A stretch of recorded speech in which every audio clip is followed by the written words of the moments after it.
naniniwala tayo doon sa kasabihan na habang may buhay, may Pag-asa. habang may buhay, may Pag-asa. habang may buhay, may Pag-asa. pagsubok.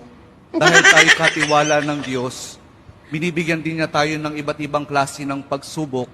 Kaya po doon sa pagsubok na yon, saka pa lang natin mauunawaan na talagang ang ating buhay ay mayroong, habang may buhay mayroong, Pagsubok. habang may buhay may Pagsubok. pagbangon. Huwag niyong hayaan na kapag meron kayong pinagdaraan ng pagsubok, ay hindi kayo babangon. Kailangan meron tayong pagsumikap na pagtsatsagaan natin yung ating mga pagsubok na pinagdaraanan. At kapag mayroong pagsubok at mayroong pagbangon, saka pa lang natin mauunawaan na talagang ang ating buhay, na habang may buhay, may Pagbangon. habang may buhay, may Pagbangon. pag-ibig. Ang pag-ibig na nagmumula kay Jesus lamang sa ating mahal na poong Jesus Nazareno.